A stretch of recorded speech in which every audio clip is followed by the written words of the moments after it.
We're going to talk seats. We got Victory seats, Chris Ferguson and Butler built both. So we'll, I don't know.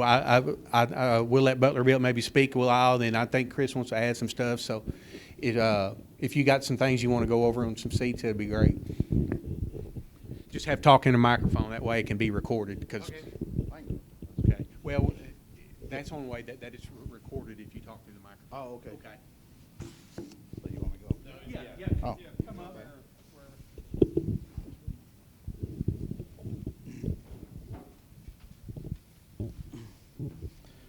All right, how was everybody? Cold. Everybody out there? Cold, yeah, it is cold in here. Yeah, so we have to. Okay, we got some heat. We got heat coming. I'll leave my jacket on for now. So a little history on myself. I drove a race car for, I don't know, 8, 10, 12 years. And notice I said drove a race car, not a race car driver. Those are two different things. So I kind of ended up being an owner. I owned a Bush team for 10 years. So that crash that he showed with the 44 car is, my car was actually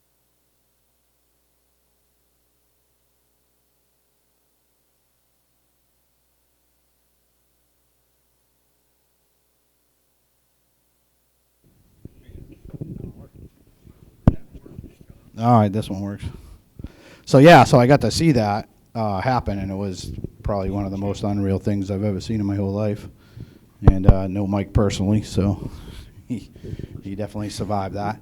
But I just want to say, like in our world, I guess the biggest, we go through, we get again next door to NASCAR, and then we're building a NASCAR seat, so we have a lot of high speed camera feedback from them, and looking at what happens in a crash. That's why we get to see that Ryan Preece crash there. How much the head stretches and the belt stretch and stuff like that. So the biggest thing we see, injury-wise is obviously head injury. So I don't have a lot of graphs and stuff like that, but we do a lot of drop testing over at NASCAR with build-ups that we have. And we change build-ups. We change foam, closed cell foam, open cell foam, things like that. We mix and match, and then we send it over there, and they drop test it for us. So I think the biggest thing on a high speed, so we've been looking at is your clearance, right? So you have a high speed test, you have a low speed test, 7 miles an hour, 13 miles an hour for your head movement. So in the graph, I don't have any graphs with me, but the biggest thing on the graph between a 7 and a 13 mile an hour, which you wouldn't think is huge, is actually phenomenal, the amount of difference. And our engineer here could probably vouch for that. So the biggest thing to do, what we found to do, as well as absorbing that, right, because we have 45-2 foam, is you limit the distance the head travels. And a big thing right now with NASCAR is rear impact. So the car gets backwards, driver naturally does this when he's going to back in, that increases the distance and increases the force in which the helmet contacts the pad. So everything that we're doing right now is 45-2. We went to, this is our kind of standard sprint head right now, 4 inches of SFI, and then we play with this. We stick with the 4 inches of SFI right now because that tests the best, and then your helmet's probably 10 3/4, so we try to make it 10 7/8, 11 at the most, and then we mess with these comfort foam, we call it, or decel foam, to try to limit, to slow it down before it hits that. And to get back to some of the other things, as far as seat mounts goes, and I was just discussing that with him. I guess seat mounting is the biggest maybe issue that everybody has. So we had a Bandolero seat come back that was pretty twisted up, and it was pretty alarming to me. So I kind of looked at that, and I asked Dad, hey, do you have a video of the crash? Do you have this, that? He said, well, I have an in-car. So I forget what racetrack they're at, but I think it was a 3/8 mile, and they got Bandoleros at a 3/8 mile track. and these kids are toting the mail. I mean, you can see the kid's in the corner. He's doing this. He's loose. He looks like a dirt guy. And the next thing you know, he just overcorrects a little, turns left again. The thing hooks, and I mean, he absolutely tonned the wall. So I'm thinking to myself, gosh, boy, he hit hard. But then I'm looking at the seat mounts and where he had the seat mounted to where it twisted. And I think a lot of the movement in the seat was due to the actual seat mount. So I think that's something that when you're mounting, everybody out there in podcast land, stream land, you need to mount your seat right. So we have directions, on how to mount seats. You can call us, whoever your seat manufacturer is, call them, ask them about how to mount your seat, and that'll save you a lot of headache. The picture with the guy with his glove out there, he obviously wasn't in a full containment seat, and he probably had that thing mounted absolutely ridiculous. So the other thing we do is a lot of, SFI testing with impact, pushing, doing stuff as far as, the integrity of the seat itself and how much it gives.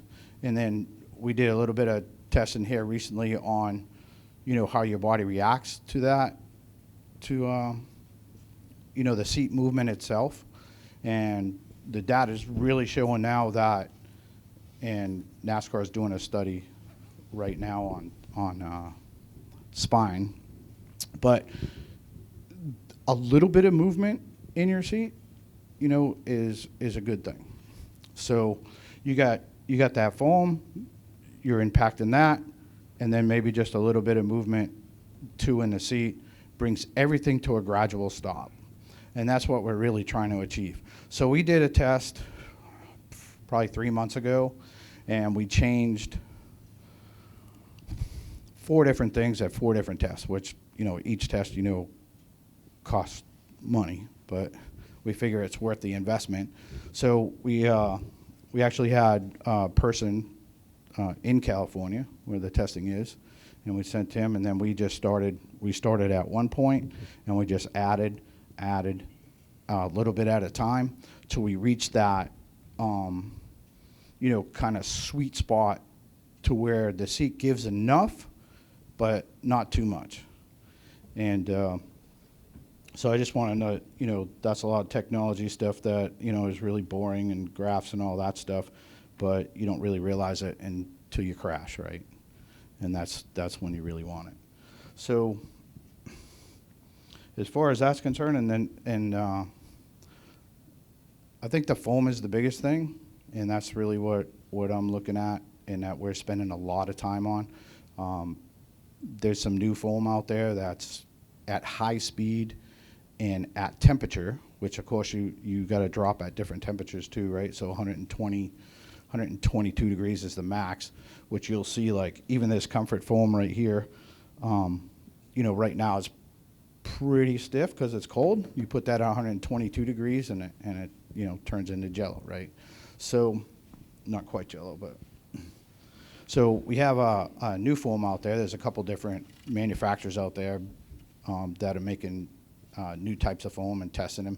So there's a new foam out there that tests right about 43% better than an SFI 45-2 at 3 inches. So we've been using that foam. It's an option on all our stuff. Again, safety, performance, where you're going to spend your dollars. That's probably the biggest problem that we had since the invention of racing.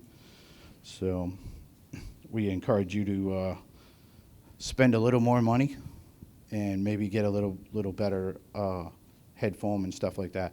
So, and then getting to so we're in the dirt market, and I guess this is a dirt market thing.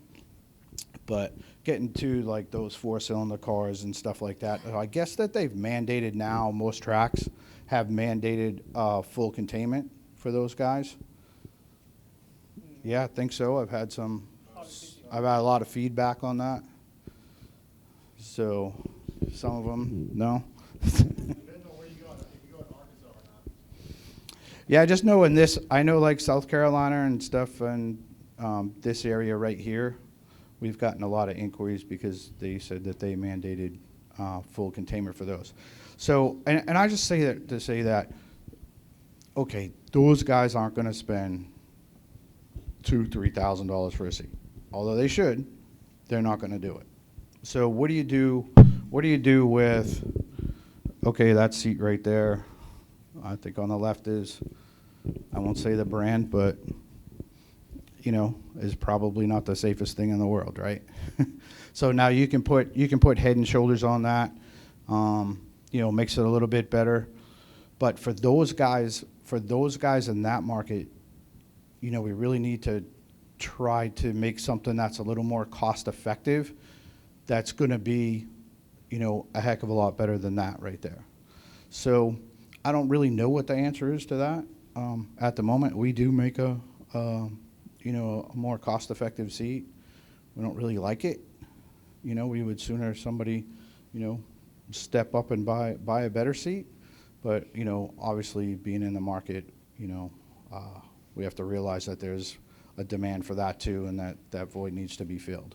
Because not everybody, again, can spend $2,000, $3,000, $3,000 for a seat.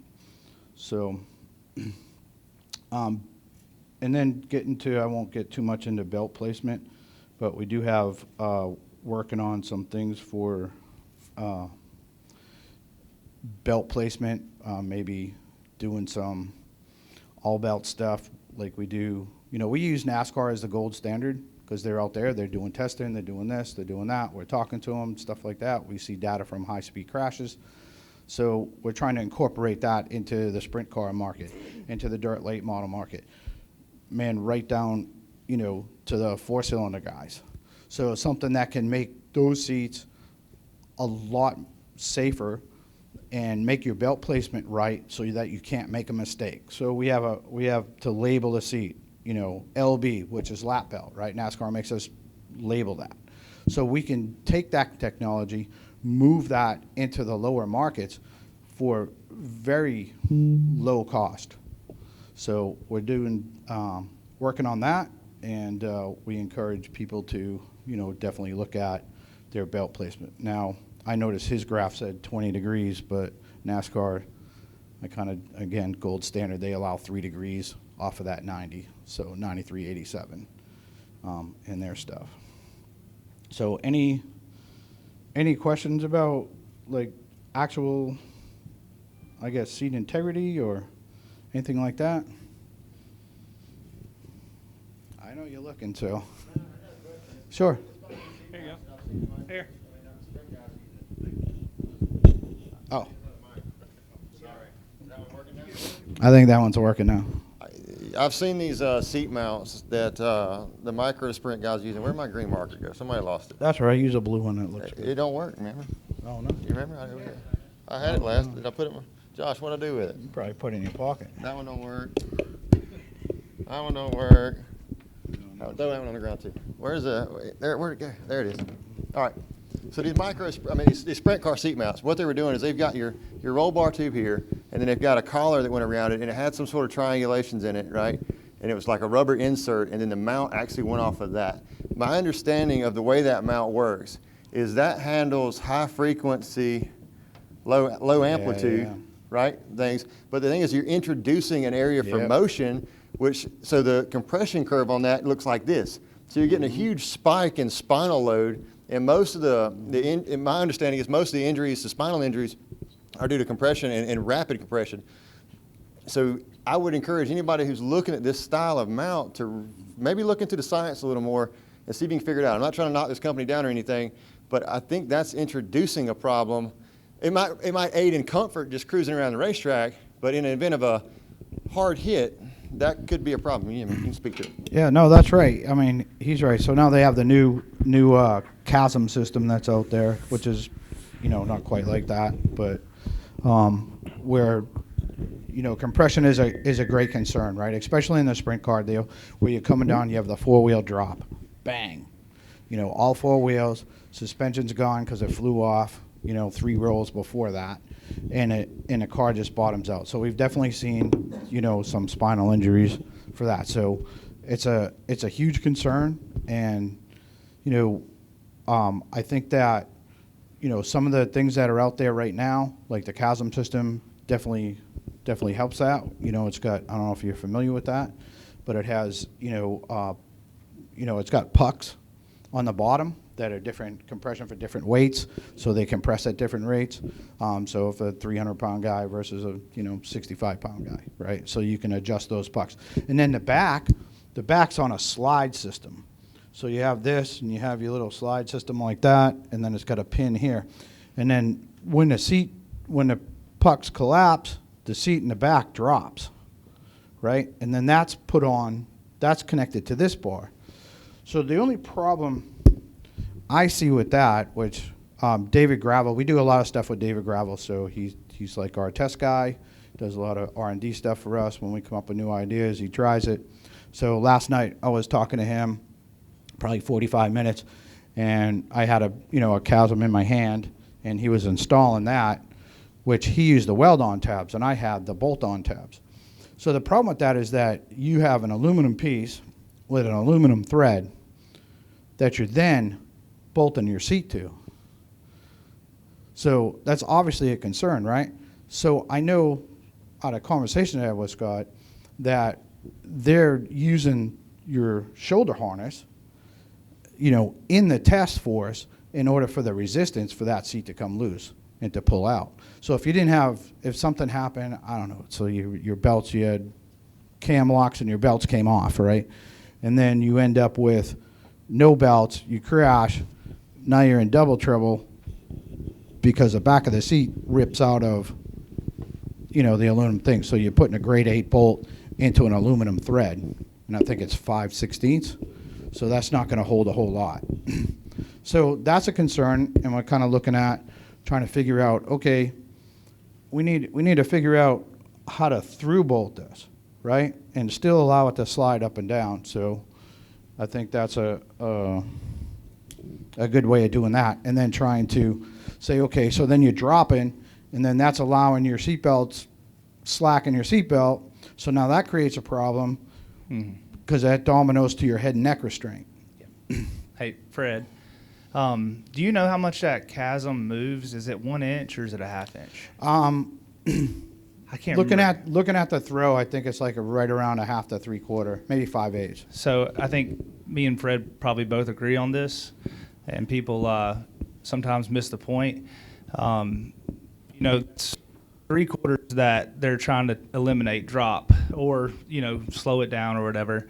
You could easily put 3/4 inch of SFI foam under the butt of your seat and do the exact same thing, or not the exact same thing, but help compress with the spine. And a lot of people just choose not to do it. Yeah, so I that's a rule in Australia, right? You got to sit on an inch SFI. So again, we have some engineers that we work with, and they say 1.5 inches. So when we're building, especially in the sprint market, if they're not doing, if we build a seat for an insert, that's a new thing that we're doing. We're working with Impact on that. So we're pouring an insert for them, taking that, scanning it, and then CNC cutting that out of 45-2. And basically what we're doing is, so we're going to build the seat, a little bigger, right, a little taller, and then we're going to stick 1.5 inches under them, and then, get them at the 1.5 inch level, then pour everything else around them, and then get that 45-2 lightweight insert cut, and then finished and put in the seat. So, but given that, okay, yeah, and then you put the pucks with it, right? So now you got the best of two worlds. But everybody in a sprint car market, if you're out there and you're driving a sprint car, I don't care if it's 360, I don't care if it's a micro or whatever, you should be having an SFI butt pad in your seat, period. Stick it under your cover, do whatever you can. It's definitely going to help. Every little bit helps. So we see a lot of the, a lot of those back injuries that, they're just sitting on the seat. And, we're building seats, in case a drive shaft comes up and hits it and stuff like that. So they're pretty stout. on the bottom. I mean, they have to be, right? Or the drive shaft would be, you'd be childless. So we don't want that. But is that rule for that foam seat the Speedway Committee rule? That's the Australian Speedway? Yeah, so I just know that I ship a ton of them to Australia because it's a rule. So I deal with one of our dealers out there, and so I don't really know the name of the organization that the rule is under. I understand like all sanctioned racing in Australia is one Speedway. It is one Speedway deal, yes. Yeah. Yeah, so then that would be a mandate for them. Yeah, absolutely. It's actually their insurance company. Like, they only have one insurance company for all the racetracks over there. And you, like, when you go over there, you don't go up and buy a pit pass. You have to buy a pit pass as a member, or you buy a pit pass as a guest. But basically, your guest pit pass will be more than a member pit pass because you're paying the insurance fee separate. So like a normal pit pass over there, like when I went over, is $100 because you had to pay the extra insurance fee. But that's who's mandating all of these safety rules for all the classes over there. It's not just one particular class. They go from start to finish across the board. So which, granted, there's way less racing, way less racers over there to try to police and mandate all that stuff, but they get it done. Yeah, I think the biggest problem that we have here, is you have so many levels of who's looking at the car, who's inspecting the seat. Every series is trying to keep down the cost. I know we did some stuff for Dale Jr. and was saying, okay, well, you should really mandate this 39.2. You guys are going fast, you're doing this, you're doing that. And he's like, oh, the first thing they thought is when we bought the series that, we were going to raise the cost. And, it's literally the first thing out of his mouth. So I get it, and I get the fact that you have to make it affordable for people, at every level. But on the flip side, somebody needs to be looking at this stuff. We did a lot of work in the junior dragster market. I know we're in the dirt series, but so his parents like, well, he ain't gonna crash. Like, really? Like, sooner or later, somebody's crashing, right? It's not a question of if, it's a question of when. So we ended up, meeting with NHRA, doing this and getting, 45.2, 45.1 roll bar pad and 45.2 foam head pads in the juniors, and as well as a head and neck restraint. So, especially, if you go back to, the karts, micro sprints, quarter midgets, they're the worst. They hang out of the car. I mean, I just don't understand it. But you can only do so much, right? So we're just trying to do our part and limit what happens when you're in our seat, and limit the amount of stress that your body takes. You don't really see a lot of broken legs and this and that, right? So the only thing you really see is, head and back injuries. And, the Hans and hybrid and all that stuff has really helped with the neck stuff. And I just think it's the next evolution is to really to get everything integrated. So any other questions?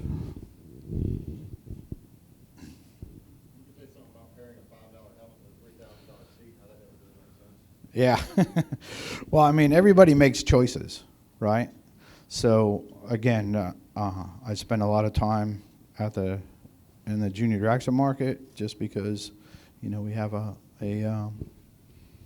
line of product for that, and you get a 3-inch cushion in the seat, and then you're strapping belts, and you're like, okay, well, what happens when you crash and you compress on that, right? So that goes for your guys in their pure stocks, and your guys in your, you get in your buddy's seat and he's 200 pounds and you're 150 pounds. And then you throw a pillow in there and some couch cushions. And that's going to help you. So you're going to compress, your seat belts are going to get loose, then you go the opposite direction and it rebounds you, and then you pull against everything, which the rebound's a whole nother issue. So when you're testing, it's about rebound too, right? So you do a drop test, you want to absorb that, and then you want that rebound to be nice. You don't want it to spring back. So that's where you get sometimes into trouble with some of these foam. I know there's another manufacturer. It's not a seat manufacturer, but a manufacturer out there of head foam and inserts. And I mean, we've just seen so many of them, and you know, I obviously take your competition stuff and took it down and drop tested that, and it was literally horrendous. The graph just went straight drop down like that, and just right back up. And I'm like, you're doing really more harm than good. You're better off with just the aluminum there at that point. So you know, you just gotta pay attention to that stuff. You can't be putting cushions in your seat. That's the biggest thing. You know, we obviously build custom seats, right? We have a 7-point measurement. We build it to fit you. If you want to insert, you know, we build it a little bigger, and we do the insert. We can do a scan CNC insert, totally 45 too. It's 3 times less weight. So the average insert for a sprint car is around 1,150 grams, and ours completed CNC cuts 424. So you just want to definitely do everything you can to mitigate the movement of your body, and you know, to cushion and bring everything to a gradual stop. Everybody knows that, right? You go to the stop sign, you put on the brake, you know, and you glide down nice. If you're a woman, you wait till you get to the last. No, I'm just kidding. You slam on the brake, and your coffee runs and hits the dashboard, right? Same thing. It's really not rocket science. So it's just about data. Any other questions? Chris, I think you we're have good. any, man? Yeah, if you need directions or whatever on how to mount seats, whatever, some data and stuff, we're going to have all that stuff available. Just go to our website and check it out. Thanks. Chris, you got some things to add here?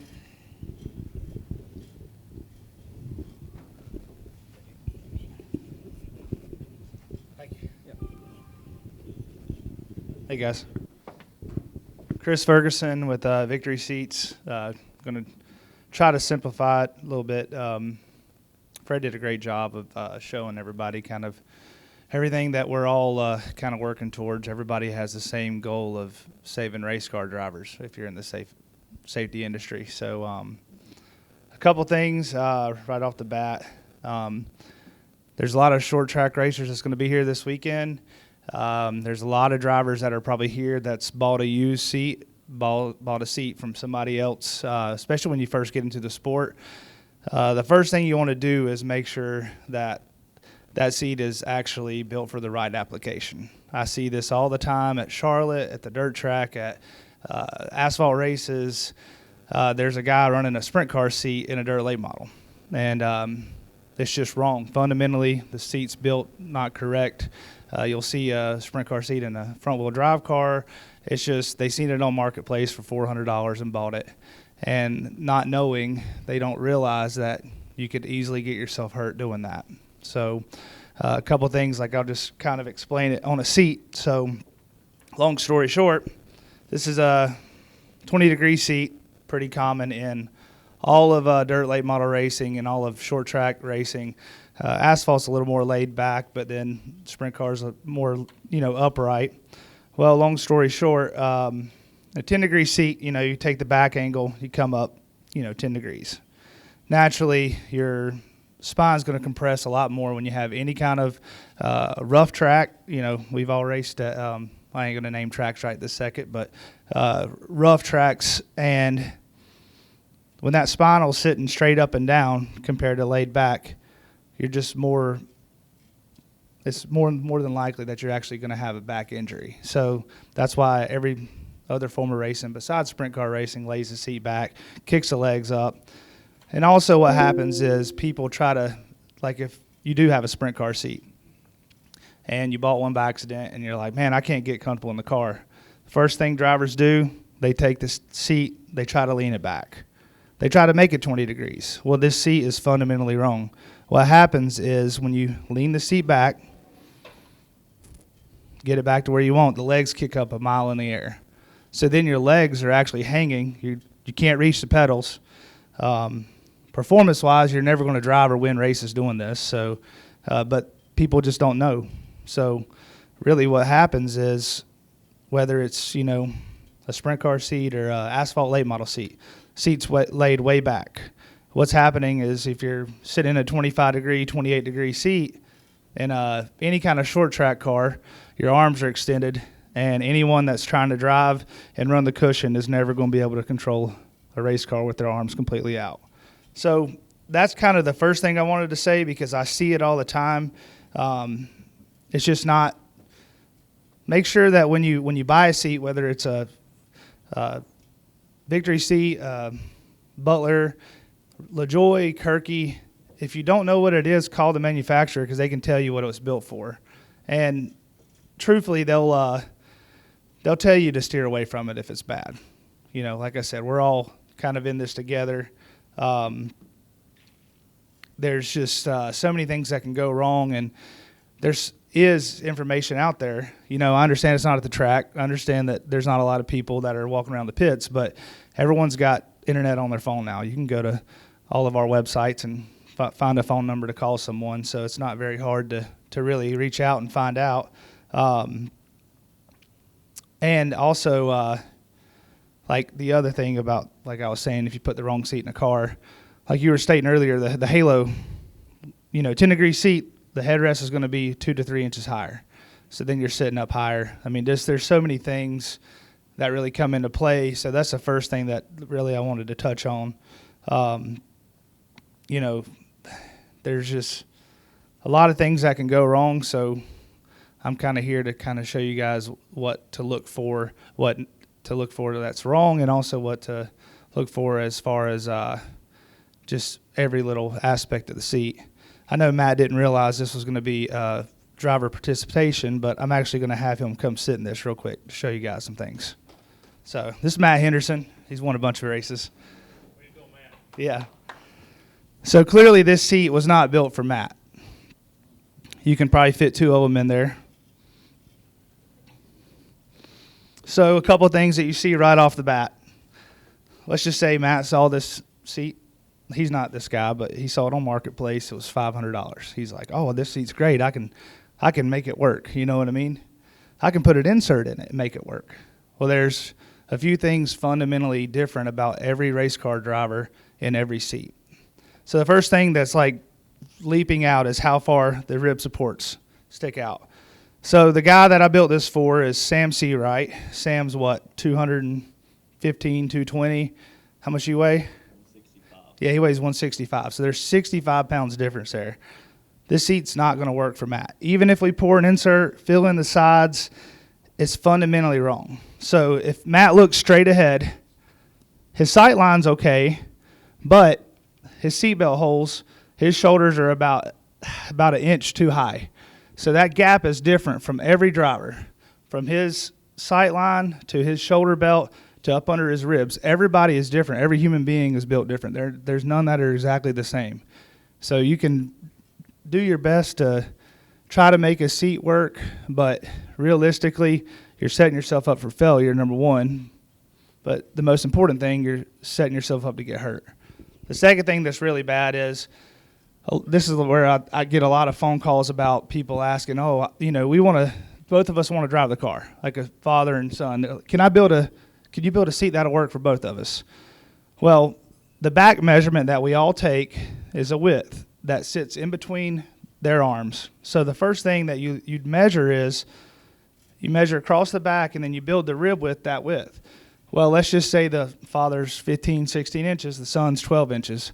Well, these rib supports are always going to be out, and they're going to always hold out on his arms while they're racing, even if you fill the inside up with 2-3 inches of foam. So this is stuff that people think is a great idea, but then they don't realize they're just setting themselves up for failure, regardless. The seat is also built too high around the leg area, which, as you can imagine, getting in and out of the car is super important to us. So if we can drop this stuff, lower this back, his chest depth, I'm not saying Matt's a bird chest or anything, but Sam's clearly 4 inches thicker than he is. And all this is intrusive. When he holds the steering wheel and he tries to turn to the left, everything's going to hit. So just because you see a seat on Marketplace, don't go buy it. At least go sit in it and have a professional look at it. And there's just really a lot of things when it comes to this whole thing. The sight line too, the headrest is super important. Like Fred was saying, the headrest foam is massive, but also the head placement. You know, if this headrest was, I don't know, 2 inches higher or an inch higher, you know, the bottom of his head's going to come out the bottom of the headrest. If this headrest was 3 inches lower, catastrophically, his head could come out of the top of the headrest. So you want to make sure that your sight line, your cheekbone, is directly in line with the foam on the headrest. It's super important as far as impact, as far as racing wise. You know, you got to be able to see if someone's on your outside, because the way this is right now, Matt could never see if I was really here or not. So he'd probably turn himself head on into the wall if I was on the outside of him. And a lot of people just don't know to look at this. The other thing that's important, especially in dirt track racing, is replacing your head foam. Like he said earlier, you know, it does change as far as temperature, but also everybody knows we wash our race cars every weekend, or most racers do. The people that probably, they don't. If they don't wash their race cars, they probably don't need to be at the racetrack. But what happens is simple green, everything else, the water, the fabric, everything that basically it can affect all the open cell foam on this head foam. So typically speaking, after about a year or two, you know, you feel this foam. It was once comfort, now it's hardened up. The good thing nowadays, you can send this back and replace it. All of us manufacturers do. Like it's super important. Like we can build a great seat that's structurally sound, that does the right thing. But if the head foam feels like a brick, you're going to get a concussion every time. So, and we try to limit also the travel in the head. Like Fred was saying, you know, we closed this gap up, and yes, there's people that are, especially some of my old school friends that's kind of older, they like to claim they look at the spooler. And I listen, I've raced with some of the best of them, and I promise you I've never seen anyone turn around and look backwards at their spooler. But I do understand that, you know, you do want to open it up, you know, because there is a little bit of preference there. So we try to eliminate as much as possible, because when you eliminate that gap, you don't have no whiplash. You know, you're already up against the foam when you crash. When you do have that gap, you create more speed, you know, more contact, and ultimately resulting in probably more head injuries. So we try to slow all that down with this. Is there mounting wise, is it preferred to be straight left to right, or is there, I mean, I'm like O'Neill, for instance, he lays his darn near 20 degrees to the left, it seems like. Is that something to take in consideration when building the seat? It's not particularly, because, you know, when you rock a seat up, the driver's going to move up at the same direction. But you do want to make sure your seat belts are mounted in there correctly. So if you have to space up the right side or you know, put one tab higher than the other, you definitely want to do that. As far as mounting goes, like I tell everybody, anytime you can spread the load in any kind of application, whether it's building chassis, building, you know, anything, it's when you can spread the load, it's better. So I see when I go to the racetrack, I walk up and people have 2 bolts in the back of the seat. The back of the seat is 12 inches wide, 15 inches wide, and there's 2 bolts that are 4 inches apart. That's not spreading the load. That's literally setting yourself up for failure. You know, that pivot point is so close together that any kind of crash is going to manipulate the seat and push it. Whereas if you actually, like I always tell everybody this, I put 4 bolts in my seat. NASCAR mandates that. In the shoulder area, it's got to be 4 bolts. And it's because it makes people spread the bolts out. It makes people actually spread the load. On the push test, it actually pushes about double what 2 bolts do. So, I mean, that's common math, right? 2 times 2 is 4. So, I mean, it's double the amount of strength that you can take when you put 4 bolts in there instead of 2. As far as the bottom goes, you know, the rails are nice. It's definitely not applicable on dirt late models nowadays, but short, you know, lower division cars it is. But I always tell everybody that the wider you can get, minimal 3/8 bolts and everything, you know, but that's if you have 4. You know, if you want to, I don't really suggest putting 2 in there ever. I think that 4 is a lot better. But fender, you know, bigger washers, grade 8, you know, not just a body washer. There's been hard enough impacts that we've seen the bolts tear through them. And the other thing, too, is when you do buy a seat or you get a seat and it looks like Swiss cheese, take your seat to someone that actually will weld up the holes or put a plate there and fix it correctly. There's aluminum fabrication places everywhere that could fix that. Just because, you know, you got to throw it in and go race, it doesn't mean you can't spend an hour taking it somewhere and getting them to weld the holes up. So we've seen the seats bust out plenty of times too. Really, when it comes to mounting, every car is a little bit different, so it's very hard for us to really present a great bracket. I've looked at every type of dirt late model chassis and dirt modified, and there's really not a. That's why it kind of is up to the end user and also up to the manufacturer to provide some, you know, type of guidance, which we tell them what we suggest, but the bracketry in between the seat and the actual chassis is so different on every car. I've seen them 90 degrees. I've seen them, you know, vertical, horizontal. I've seen rails, like in Barry Wright's cars had rails, the rail system.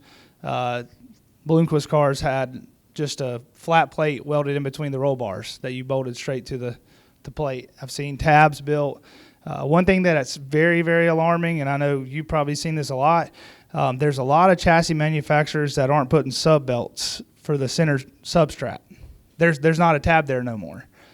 So it's definitely that's a massive problem that people, and I understand that not everybody's in the same location front to back, but at the same time, you can get a general area. I mean, you're building these seats for people that are average 100 and let's just say the low side 35, 40 to 240. Let's just say everyone's within, because of where the cockpit falls, where the steering wheel shaft falls on, and you can only really get in one way or out. So you got a 4-inch window that you could put a tab there, and I don't see it on a lot of cars anymore. There's a couple of things that we've done to actually kind of combat that. We plated the bottom of the seats where they actually mount the seat belt. Very kind of similar, I mean, not similar to all belt, but, you know, it's an 090 seat or an 1/8-inch seat, either or. But a seat belt could easily tear through that. If you guys actually seen the forces of the body when there's an actual wreck anywhere around 100 miles an hour, it moves a lot. So, you know, we were able to kind of plate the bottom of the seat to help that, just in case there's not a tab down there and people don't have the capability to put one on there, which to me, like I said, everyone should be able to do that. I guess pretty much a few other things.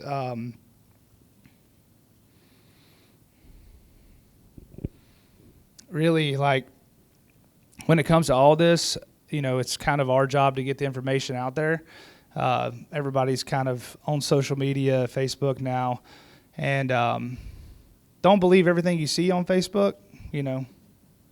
Don't actually believe half the stuff, really. I hate to say it, but you know, talk to the professionals. Like, that's the first thing that I always encourage everybody. There's a reason why we build seats a certain way. There's a reason why we run certain helmets. You know, we run Bell, we run K1, hooker harness belts are here. We have personal relationships with all these people. So, and even when you're not looking out for yourself, the manufacturers are looking out for you. And I know earlier we were talking about, you know, the kids and family. Well, you know, a lot of drivers don't care. Like, I'm an adult, you're an adult. You know, we're not as worried about safety, but think about if your kid was out there or one of your family members And then at that point, it changes your perspective. So myself, I've got cousins that race. I got my wife's father, and my dad used to race. So we all have skin in the game. So at the end of the day, we're the ones that are really taking the next step as far as pushing safety and testing and really seeing what we need to improve. So like I said, if you have any questions, don't be afraid to reach out to me or any of the manufacturers. If you guys have any questions, I'll open up the floor, but that's pretty much all I have for now.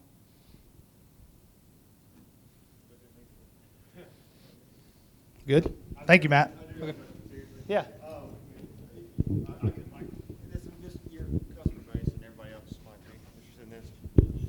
Real quick, I hate to interject again, but one of the biggest things with your style seats and Butler's and everybody else is this price point, right? I know this isn't a sales pitch, but you've got a lot of youth racers in the country and that are getting into the sport.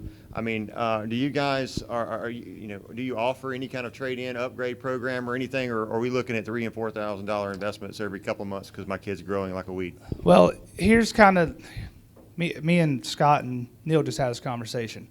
I always tell everybody this, perspective. How much are you going to spend on a race car? On the low end, let's just say $2,000 or $3,000, like that for a front-wheel drive car. We're paying that for helmets. Exactly. I mean, you're paying $2,000 for a Bell lightweight carbon helmet. Perspective. A kid's going to grow out of a seat, and you can build a little bit of growth in it. 100%. There is a little bit in there. We can put a little foam under it. We can do some things that allow it to be able to grow in, but the reality of it is you can't get 2 or 3 years out of a kid's seat. It's not going to happen. But hindsight, let's just say on the high end, $1,800, $2,000. On the low end, $800 to $1,000. You're spending that once every year and a half. How much is tires for that thing? How much is fuel? So as a parent, it's up to you to make that decision for your kid's behalf. And also, I see this more than ever now, especially, at the go-kart track at Millbridge. There's parents that get into the sport that don't have a clue about racing at all because they saw it on TV. They saw Kyle Busch at Millbridge. So I go there and I see kids that don't know how to put their helmet on. They don't know how to strap their seatbelts, and the parents don't either, which is scary. So I always tell everybody this because relationships in this sport, I know the majority of people in this room. The racing family's pretty open to everybody. So don't be afraid to ask. Ask. If you don't know, ask. When you're at the racetrack, hey, I don't know how to put my kid in this seat correctly. Can you look at it? We can do, there's only a certain amount of us, so we can't get to there's thousands of racers compared to hundreds of manufacturers. So at the end of the day, it is your responsibility as an adult and as a parent to make sure that you're getting all the information and making the right decisions. But as far as a youth program, I think pretty much everyone kind of has one in some shape or form. I don't think you're going to have to spend $2,000 or $3,000. I think you can build a kid's seat under that for sure. But like I said, hindsight, you're buying this every year and a half, 2 years compared to. You made my point. Okay, just making sure. Anything else?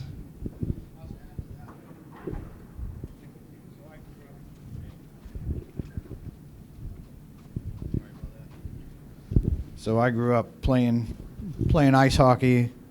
Obviously, I'm not from around here, but I grew up playing ice hockey, and my mother used to complain because I needed a new pair of skates every 6-8 months, right? So it's kind of to get his point, it's kind of the same thing. But then on the flip side, I have 3 kids who are racing, and that was pretty painful too. So I know that we have a program where it's one-time charge, and you get 3 seats in 60 months to use it. So, and especially if you have more than one child, then you can pass the other seat down to the next kid coming. you know, as long as they're in that same growth pattern, and then you can kind of, you know, budget it out a little bit better that way. It makes it a little bit more affordable so that your child is, you know, at least safe. Because that's the biggest thing, right, when kids are racing. You know, they're pretty flexible, so you get a little bit of break there because they're, you know, they're flexible. They can do all kinds of stuff that us adults can't. But yeah, and to his point, you know, parents are the new parents. They just don't have a clue. More so on the drag race side, but even at the go-kart side and stuff like that, it's incredible the amount of industry ignorance, I guess, if you didn't grow up racing. Cool. Anything else? Everybody good? Cool. Thank you, guys. Appreciate it.